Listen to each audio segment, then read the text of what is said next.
Hey, what's going on, guys? The Horror Man back on the 31 Days of Horror with my review of Goosebumps 2.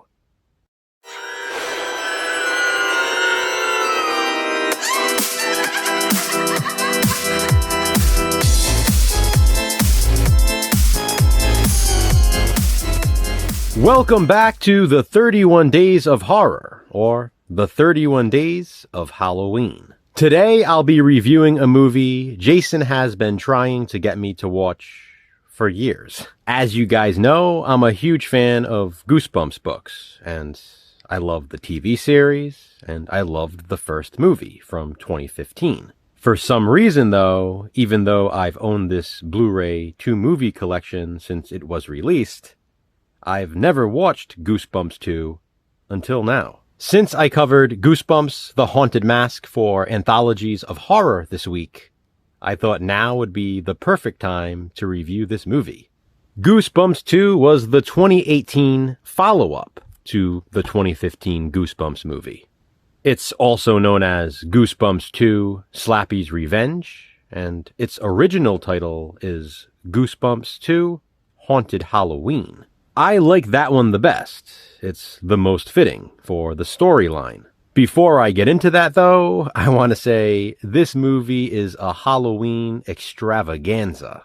From the opening scene, I was all in, and I completely understand why Jason has been wanting me to see this forever. Well, forever being the last 5 years or so. Goosebumps 2 stars Jeremy Ray Taylor as Sonny.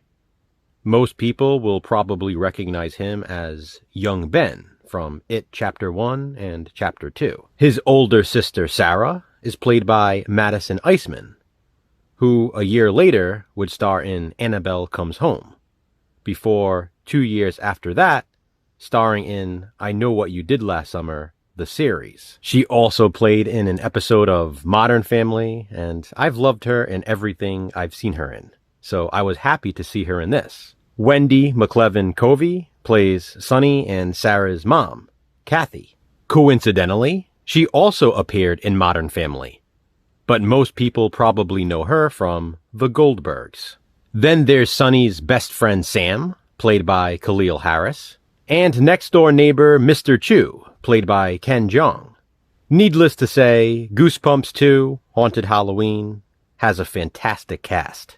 Sonny and Sam, even as high schoolers, have their own business called Junk Bros. They basically clean out people's junk for them and then keep whatever they find. That sounded kind of dirty, but this is a family-friendly movie, guys. Although it does have some dark moments, fitting for R.L. Stine and the original Goosebumps book series. While cleaning out a house where R.L. Stine once lived, Sonny and Sam find a book titled Haunted Halloween. It was the first book the author ever wrote, and it remains unfinished. When they open it up, they mistakenly unleash Slappy from its pages. Slappy the dummy sets out to finish the story himself by obtaining a family of his own. To help him do so, he brings Halloween to life. Costumes and masks, decorations, and even candy come alive. Those killer gummy bears were awesome.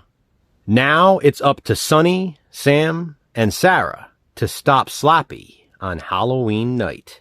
This movie was an absolute blast, and I cannot imagine someone loving Halloween not loving this. The atmosphere, the decorations, the movie monsters, they're all so good. I really like the characters in this, and there are some surprises here and there. One of my favorite scenes is when Mr. Chu, Ken Jeong's character, is referencing some classic Goosebumps books. And the pacing of this sequel is truly impeccable. When it was over, I couldn't believe it was over. I almost felt like there was going to be a false ending because there was no way it was already an hour and a half. Those 90 minutes flew by, and I probably could have watched it an additional 90 minutes. No joke, it's that much fun.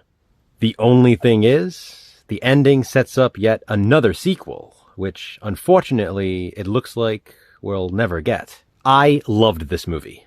Loved it.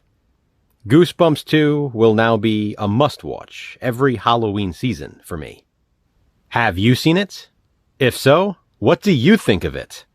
Comment below and let me know. Check back soon as I continue to count down the 31 days of horror leading up to Halloween. Until then, thanks for watching, guys. Hit that thumbs up and, be kind, subscribe.